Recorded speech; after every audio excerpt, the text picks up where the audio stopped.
van a tener carga. Y si tienen carga, van a tener propiedades eléctricas. Pueden ser unidos a ciertos componentes con cargas opuestas, como también pueden reaccionar y formar enlaces. ¿Estamos? Cargas. Por otro lado, resaltar esta cadena R o cadena lateral. ¿Por qué? Porque cada aminoácido va a presentar un R distinto. Es lo que lo vuelve único, específico, con nombre propio. Alanina. Muy diferente a fenilalanina. Muy diferente a ácido aspartico o lisina.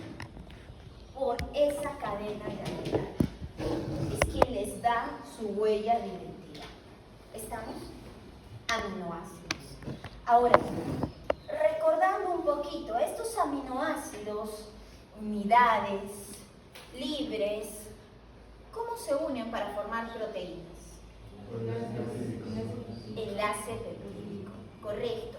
También conocido como enlace amida. Amida. Y ese enlace peptídico es un enlace débil, es un enlace fuerte. Es un enlace fuerte, es un enlace covalente, que va a ser difícil romper. ¿Ustedes creen que se pueda romper frente a cocción? No, ¿verdad? Y te lo pongo de forma que de repente lo comes todos los días. O si tú no lo comes todos los días, tus abuelitos lo deben comer todos los días. Se dice que al adulto mayor, al anciano, se le debe de dar 2 huevos por día para que puedan consumir proteínas. Y estos deben de ser cocidos, no fritos, preferencialmente cocidos. Entonces te imaginarás que tu mamá, tú le pones a cocer los 2 huevitos a tu abuelito y visualmente, textura, cambia totalmente su aspecto. De lo que era un huevo frágil, gelatinoso, se convierte en el famoso huevo duro. La pregunta es, ¿qué le ha pasado a sus componentes, donde principalmente los que priman son las proteínas? Se han desnaturalizado. Y es allí donde nosotros podemos identificar qué significa una desnaturalización y qué ha pasado con la estructura de las proteínas. La estructura de esas proteínas se han perdido, pero todas, no todas, sino las superiores. En cambio, aquella estructura que estaba conformada por ese enlace peptídico que estábamos hablando anteriormente, no se ha roto. Permanece, pese a que los he hecho cocer, pese a que su aspecto ha cambiado, permanece. Y gracias a Dios tenemos unas enzimas a nivel del sistema digestivo que se van a encargar de romperlos, ¿no? Entonces, estas proteínas tienen unidades básicas llamadas aminoácidos. Esos aminoácidos se van a unir por enlaces peptídicos, que hemos dicho que son fuertes, poco difíciles de romper, y van a adoptar niveles de estructuración. No son fideos largos, no son lombrices, sino adoptan una estructura tridimensional. ¿Y para qué adoptan esa estructura tridimensional? Para cumplir su función. ¿Qué funciones conocen en relación a algunas proteínas? ¿Alguien me puede dar algún ejemplo? Proteína y su función. ¿Qué? La proteína y la hemoglobina ¿Qué transporta? No. La hemoglobina. ¿Qué transporta? Oxígeno. Exacto, que y se encuentra en la sangre, ¿cierto? Muy bien, correcto. Como bien decía su compañero, ya hay una proteína específica, bien estudiada, hasta niveles genéticos, que se encarga del transporte de oxígeno en el torrente sanguíneo, hemoglobina. Otra proteína. La queratina. Fuerte. La queratina para funciones Correcto, gracias. Su compañero nos menciona, hay otras que son solo de estructura, de dureza, de fortaleza, ¿no? Queratina, colágeno. ¿Qué más? Queratina músculo. Proteína. Ya la había mencionado, ya, perfecto. Otra, piensen otra. Albúmina secta que transporta los grasos. Correcto, gracias. Su compañera nos recuerda otra proteína que se encuentra a nivel de sangre, que transporta, sirve como camioncito, como trailer, lleva ácidos grasos. No solo lleva ácidos grasos, también puede unirse a fármacos, puede unirse a la bilirrubina, etc. Transporte, ¿no? Entonces, una proteína que cumpla función de biocatalizador. La pepsina. Correcto. ¿Qué hace la pepsina? Ayuda en el metabolismo de las proteínas porque Correcto. Degrada, rompe enlaces peptídicos. ¿Y por qué es biocatalizador? Porque esa es su función. Va a cortar. Hay otras enzimas que pueden ayudar a formar, a construir, ¿no? Una enzima con función energética. La función energética. Bueno, está presente en los músculos, lo podemos relacionar con los músculos de la res y es lo que nos comemos, ¿no? Ya, perfecto, fibras, muy bien. Una proteína con función reguladora.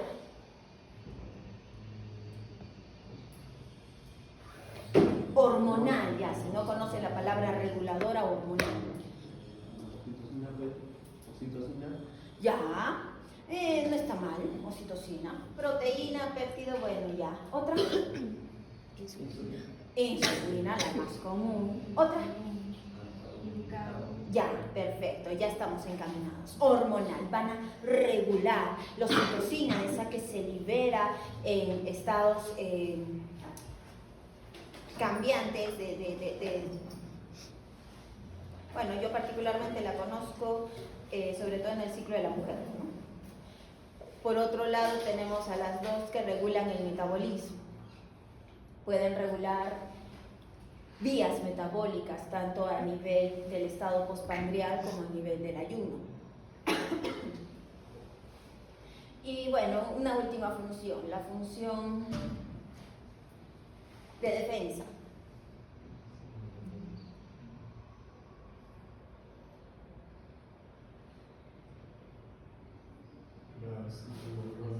Exacto, los anticuerpos, las inmunoglobulinas, ¿no? Entonces, ahora que ya hemos recordado un poquito esas funciones, vamos a avanzar. Vamos a avanzar con las diapositivas que por aquí tenemos para ayudarnos en ciertos puntos fundamentales. Discúlpeme, me he robado algunas diapositivas de las prácticas, estoy segura que ya las han visto, ¿no? Recordando un poquito la estructura de las proteínas, están conformadas por cadenas polipeptídicas o peptídicas, las cuales tienen unidades llamadas aminoácidos, y de estos aminoácidos existen más de 20 tipos, pero para formar proteínas nos basamos en 20. Para formar proteínas nos basamos en 20. Obviamente, estas proteínas son compuestos orgánicos, son biomoléculas y están constituidas por átomos base de la vida: carbono, oxígeno, hidrógeno, nitrógeno y por allí algún azufre. En cuanto a una cadena peptídica, vamos a tener la unión de aminoácidos y dependiendo del número de aminoácidos podemos llamarlo como péptido o como proteína. Y algo que hasta ahora se ha recalcado es que existen péptidos con menos de 50 aminoácidos, no llegan al nivel de proteína, y existen cadenas polipeptídicas con más de 50 aminoácidos, y hablo de cadenas en plural porque cuando se unen ya forman una proteína, entonces llegan al nivel de proteínas. Resaltando de esa manera una característica de las proteínas que es básica, su marcado peso molecular, ¿no? Ese elevado peso molecular. En cuanto a sus funciones o rol biológico, hemos mencionado la mayoría de ellos. Por ejemplo, función enzimática o catalizadora, donde vamos a necesitar la presencia de enzimas para que se puedan llevar a cabo reacciones químicas en nuestras células. No me hace falta recordarte todas las vías metabólicas que conoces, con las cuales has jalado el curso y que probablemente vas a tener que volver a recordar. Todas las vías metabólicas presentan enzimas. Y desde ya te digo, lo ideal sería recordar las enzimas que regulan esas vías metabólicas. Y cuando entremos al tema de enzimas, mínimo conoce cuáles son esas 6 grandes clases de enzima, porque conociendo estas clases de enzima, no solo su nombre, no solo memorizando el nombre, sí, existen oxidorreductasas, existen transferasas, no. Transferasas, ¿qué tipo de transferasas existen? Las aminotransferasas, su nombre lo dice todo. ¿Qué van a transferir? Grupos amino. Yo te ponía el caso, las quinasas. ¿Qué van a transferir las quinasas? Grupos fosfato. Entonces, cuando tú sabes qué función cumple cada una de esas clases de enzimas, entonces fácilmente puedes reconocer lo que sucede en tus vías metabólicas. Y así no complicarte tanto la existencia con los procesos, con las reacciones que se dan en estas vías. Enzimas, una gran cantidad. Ojo, hay enzimas intracelulares y extracelulares. Entonces aquí también tenemos que tener mucho cuidado para que veas que nosotros en el curso de bioquímica solo damos pinceladas de todo lo que tú tienes que conocer para enfocarte en un tejido. Ejemplo, el cerebro, ¿no? Los endocrinólogos, hormonas y las vías de señalización, etc. Estructural, sus compañeros justo nos hablaban de la queratina, ¿por qué no del colágeno? ¿Por qué no de aquellos que forman parte de las membranas? Y estas proteínas van a estar mezcladas con otros componentes químicos para ayudar a la señalización o al transporte, etc. Energética, lo que consumimos. Transporte, como ustedes mismos han comentado, ¿qué moléculas transportan y a qué nivel? ¿Acaso solo hay estas proteínas sanguíneas que transportan moléculas? La respuesta es no. También tenemos proteínas ancladas en la membrana que transportan, que actúan como canales iónicos, que permiten la entrada o salida de glucosa, como los GLUT4, etc. Tenemos una gran variedad de proteínas que sirven como transporte. La respuesta inmune, que ya la habían comentado, principalmente con nuestros anticuerpos, mensajeros químicos o función hormonal o reguladora que se encargan de ese proceso. También hay una gran variedad a base de proteínas, son mensajeros solubles que normalmente van a tener su receptor a nivel de las membranas celulares, no en el interior, sino en la membrana, porque son compuestos solubles en agua. La función específica de contracción muscular, como su compañero nos hablaba, la miosina, la actina.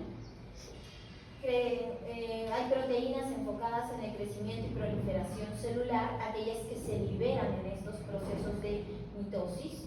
Y finalmente la regulación del pH, que allí también tenemos aminoácidos involucrados en la estructura de ciertas proteínas de nuestro torrente sanguíneo y estructura celular. Entonces, como ya hemos visto, nuestros aminoácidos van a tener esa estructura anfótera que le va a dar la capacidad de cumplir una gran variedad de funciones. Si reconoces, aquí están los 4 componentes que hemos listado en nuestros aminoácidos: el grupo carboxilo, el grupo amino, el carbono alfa o se me fue el nombre, no es isométrico. Qué vergüenza. Carbono asimétrico y la cadena lateral R, que es el distinto. en relación a nuestros grupos amino y grupos carboxilo son fundamentales porque gracias a ellos es que podemos formar nuestros enlaces peptídicos. Por lo tanto, si tú te fijas, aquí tenemos dos aminoácidos, los acabo de separar, dos aminoácidos que han formado el enlace peptídico para hacer crecer la cadena peptídica. Y como puedes notar, participa el grupo carboxilo del primer aminoácido frente al grupo amino del segundo aminoácido. Entonces, la presencia de esos grupos es fundamental para formar ese enlace. Enlace fuerte, enlace covalente. Y como podemos notar, la disposición de esos grupos cambia la posición estructural de un aminoácido solito. Un aminoácido libre en el pH fisiológico casi siempre lo vamos a encontrar en el grupo amino y el grupo carboxilo más cerca de cuando están formando cadenas. Y estas cadenas van a tener cargas. En cuanto a las propiedades eléctricas de nuestros aminoácidos, se debe a la presencia de grupos ionizables en los mismos. ¿Cuáles van a ser esos grupos ionizables?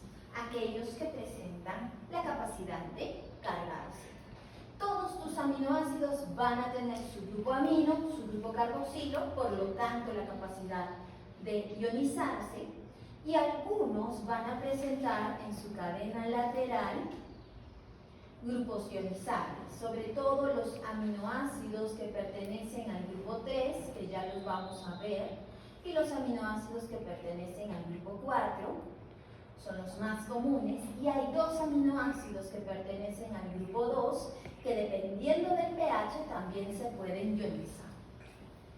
Y esa capacidad de ionizarse, presentar grupos ionizables, es que le va a dar propiedades eléctricas a nuestros aminoácidos. Y aquí hay un dato importante. ¿Por qué es importante reconocer cuáles son esos grupos ionizables? Grupo carboxilo, grupo amino, grupo sulfidrilo, porque cada uno de ellos va a tener un valor de pK específico que nos va a ayudar a saber cómo se van a encontrar cargados a un pH determinado del medio. Ya que dependiendo de ese pK, si es que ese pK iguala al pH del medio, no va a tener carga. Pero si ese pK es menor al pH del medio, va a estar cargado. De la misma manera, si el pK es mayor a ese pH, ¿no? Entonces, dependiendo del pH del medio y del pK presente en cada grupo ionizable, esta molécula puede presentar cargas o no. Esta imagen también me la robé de nuestras diapositivas del semestre, porque nos muestran la forma no ionizable de nuestros aminoácidos y la forma ionizable de nuestros aminoácidos. Y cuando en una misma estructura tenemos una carga positiva y una carga negativa, a la vez se le conoce como su forma suicoiónica. Entonces, puede actuar tanto como ácido, porque puede ceder protones de hidrógeno, como también puede actuar como base, porque puede aceptar protones de hidrógeno. Suiteriónico. Ahora, tiene una carga positiva y tiene una carga negativa. Entonces, la carga de este aminoácido, ¿cuál será? Cero, porque se están anulando entre ellas, ¿no? Se podría decir sin carga, porque se están anulando entre ellas. Y eso es fundamental. ¿Por qué? Porque va a depender del pH del medio y del pK que presente cada grupo ionizado. Como te recordaba, a nivel del tema de pH, son los ácidos débiles, las bases débiles, las que van a presentar pKs. ya sea de la constante de acidez o de la constante de basicidad. Y aquí se vuelve a complicar. Si tú te acuerdas, tus ácidos débiles principalmente van a presentar grupos carboxílicos. Todos los ácidos orgánicos son ácidos débiles. Por lo tanto, al ser orgánico por su grupo carboxílico va a presentar un pK. Y la mayoría, o en general, el grupo carboxílico tiene un pK cercano a 2. Y cuando hablamos de las bases orgánicas van a presentar grupo amino. Desde el amoníaco lo vemos. Y es una base débil. Entonces, si es débil, tiene pK. ¿Y cuál es el pK del grupo amino? Cercano a 10, 9, 10. Por lo tanto, si ya tenemos esos valores aproximados de pK, tanto en el grupo carboxilo como en el grupo amino, puedo reconocer cómo estos van a ir cambiando frente a un rango de pH. Frente a un rango de pH.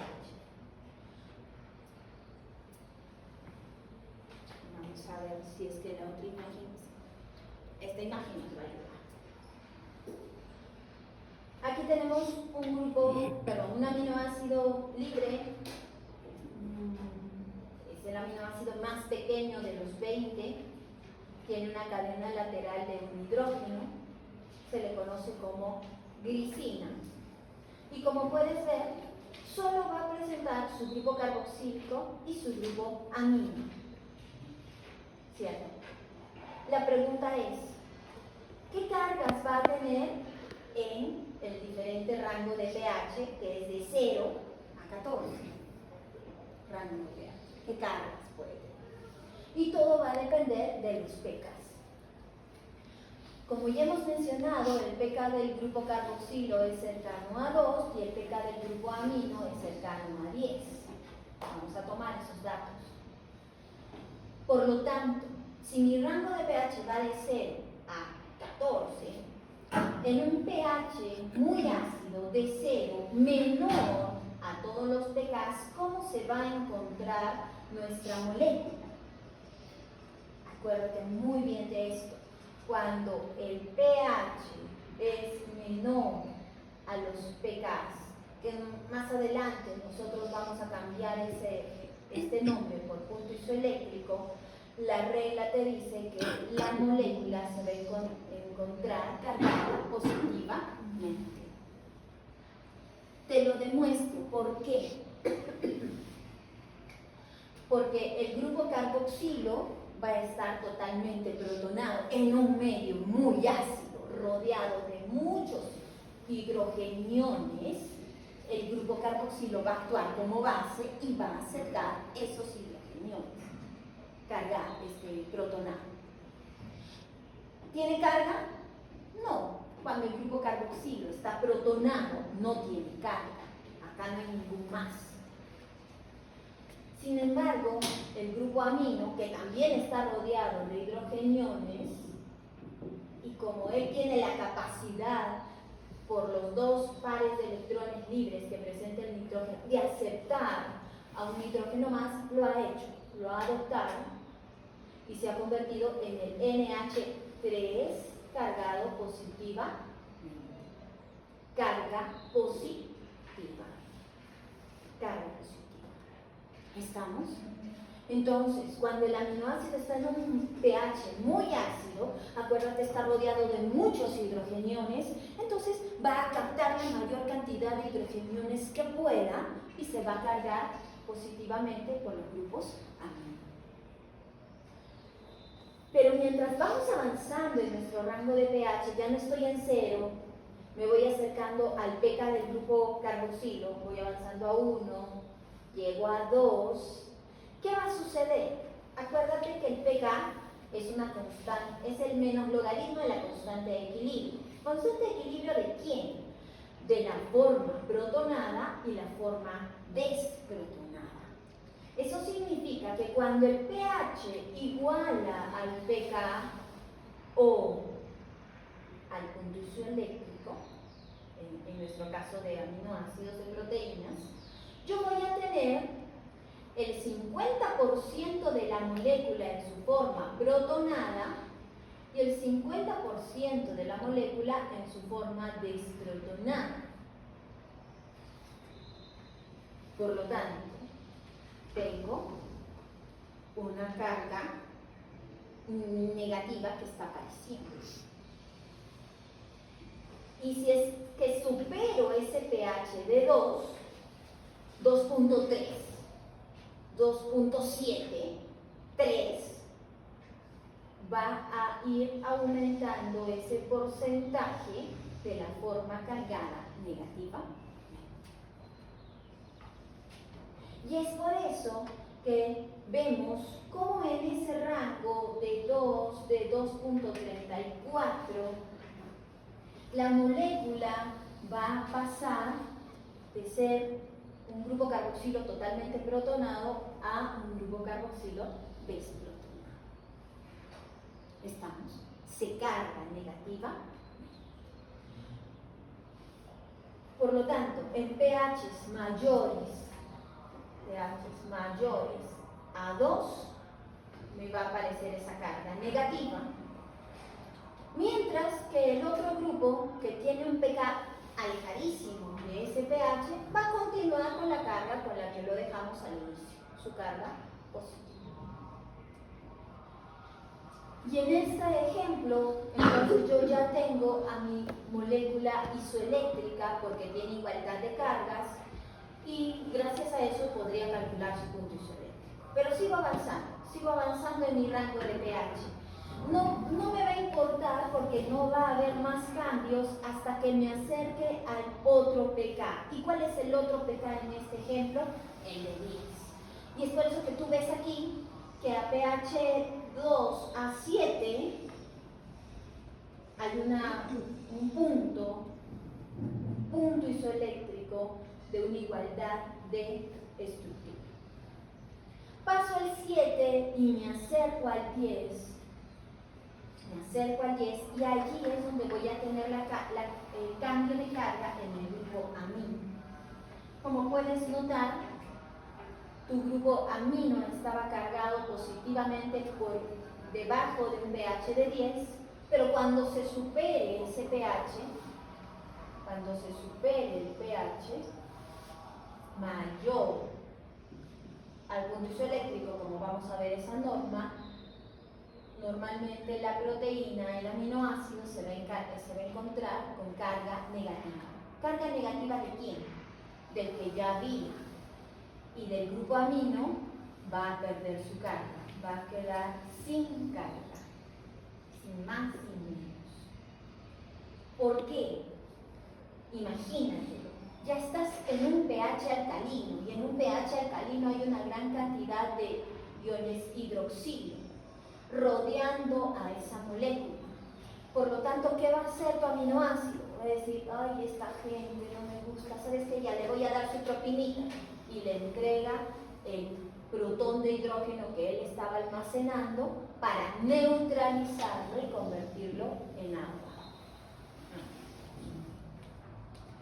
Y al perder ese protón de hidrógeno, pierde su carga.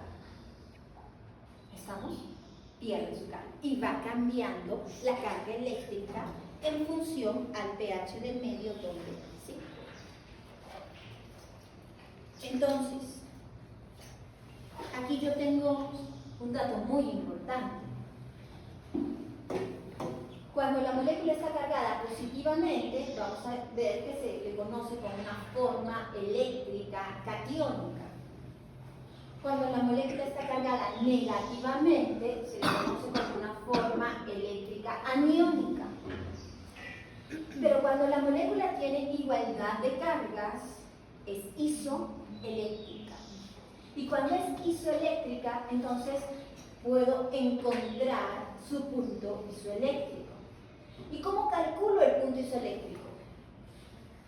Hallando el promedio entre los dos pKs que provocaron la formación de esa forma isoeléctrica. En este caso, como te dije, solo tengo 2 pKs. No me queda de otra que calcular el punto isoeléctrico al sacarle el promedio a los valores de esos 2 pKs. Y si ustedes hacen el cálculo con los datos que tienen en esta imagen, 2.34 más 9.6 dividido entre 2, les tendría que dar ese punto isoeléctrico.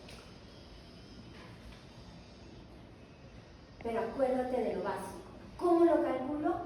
Con los 2 pKs, el de antes y el de después, que provocaron la aparición de esa forma isoeléctrica.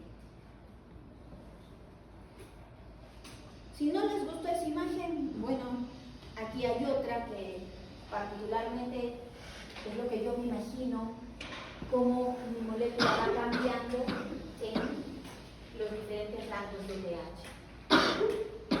Si cuando tenemos un pH muy ácido y una alta concentración de protones de hidrógeno, entonces mi molécula va a tratar de captar la mayor cantidad de protones de hidrógeno y es por eso que se carga positivamente. Cuando hay poca cantidad de protones de hidrógeno, por lo tanto gobiernan los iones oxidrilos, entonces mi molécula va a ceder lo que ella ha almacenado para poder neutralizar lo que tiene alrededor. Y se va a cargar negativa. Negativa. Entonces aquí el dato importante es los pKs de los diferentes aminoácidos para poder hallar ese punto isoeléctrico. Y aquí tenemos nuestra famosa tablita que presenta los pKs. Ojo, mucho cuidado. Aquí tú tienes los pKs del grupo carboxilo de todos nuestros aminoácidos. Están todos aquí. En la siguiente columna tienes los pKs del grupo amino. Y la última se trata de los pKs de la cadena lateral, la cadena R. Y como te había comentado, los aminoácidos que se encuentran distribuidos en el grupo 3, aquellos que tienen grupos carboxilo en su cadena lateral, van a poderse ionizar y por lo tanto van a presentar pKs en su cadena lateral.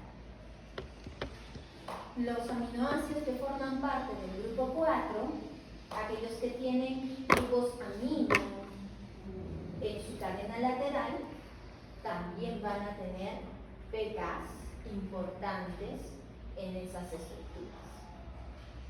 Y como te había dicho, en nuestro grupo 2 hay 2 aminoácidos allí que pueden ionizarse, pero fíjate en qué rango de pH pueden ionizarse, ¿no? 10, 8.